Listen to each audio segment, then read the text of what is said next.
And that's Imani and Occupy Ghana group, and in recent times we've had civil society groups all across the country hitting hard at government, raising concerns with how corruption is being tackled. And yesterday AFAC hit the street for similar concerns, and at a forum which you just saw also Otabu spoke and Manasseh Azuri also did speak. We'll go on the phone line and speak to Dr. Evans Agwe, who is a political science lecturer from the University of Ghana. Good afternoon to you, sir. Yeah, good afternoon. Yeah, first of all, are you surprised by the continuous agitations that we're seeing in the media? Yeah, thank you very much. You see that in a democracy, some of these concerns are bound to occur. You know, governments will always have unfinished business. Society is dynamic, as we always say.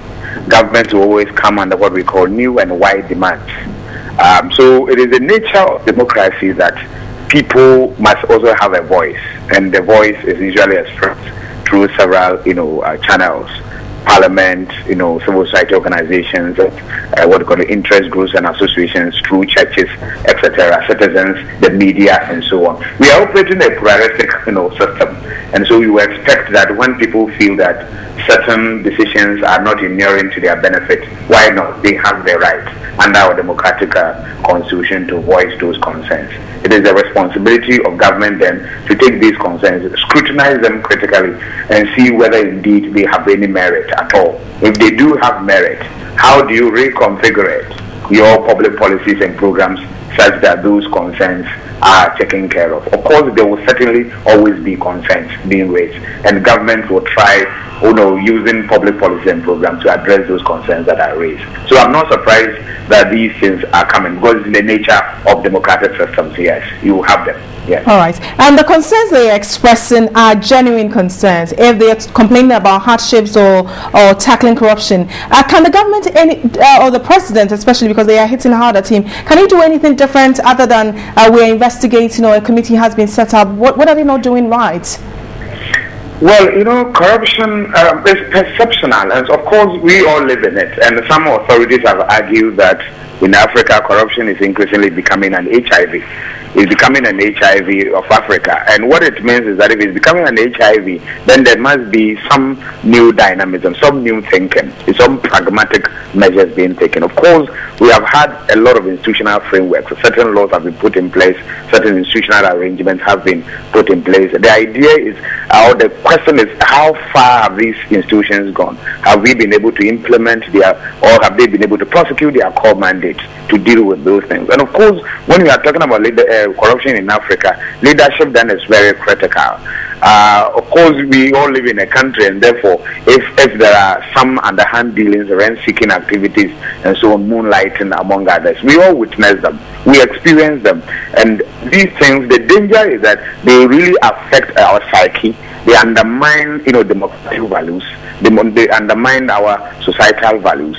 And the danger is that if not careful, we will foster what we call competition in corruption. And then the whole social fabric will break down, irretrievably. So it is critical that if these concerns are being raised, I don't think government should rubbish them out of hand and describe, some of these actors as rabble rousers. But we should look at what the procedures are. Are we strengthening the institutions? Are we resourcing them? Are we making sure that people, even big fishes who are involved in some of these activities, are we able to hold them before some court? Of course, you don't expect the president to undermine the constitution by circumventing the procedures. The rules of natural justice will detect that even when you suspect somebody, you give the person a fair hearing. That is a sense of rule of law and so on. So, but we want to see that these institutions are up to the scratch. They are prosecuting their mandate, and then we take it from there. We are tightening the loopholes and making sure that public resources, for instance, are used for the purpose for which they are provided. Otherwise, then we will say that we are going to foster competition, and all of us perhaps may join the bandwagon. And for me, that will be dangerous. Okay, but looking at the spate at which the agitations, whether it's demonstration, sit-down, strike, and whatnot, are coming up, how else can government meet it? I mean, show the public that indeed they're doing something. Bearing in mind we have institutional challenges and the law itself and so on. Yeah, of course, governance is not an easy matter. I always argue that our presidents and our leaders come under new and wide demand. But you see, the critical issue for me, which underpins all of these, is what we call trust in government. To what extent are our leaders committed to the public good? Do they show enough commitment? Do we see arrogance of power? Do we see insolence of office? To what extent are even our public officials modest in the way they go about, even their private lives, among others? You see, when there's modesty and when we see that leaders really care for the people and not caring by rhetorics, but by deeds, what they do, what public policies are we put in place, to what extent are we ensuring that there is a parity, how are we eliminating corruption, poverty, reducing corruption, how do we reduce inequality among others, are we promoting opportunities for our people, or we are just asking political parties to occupy all the political space because they govern the state.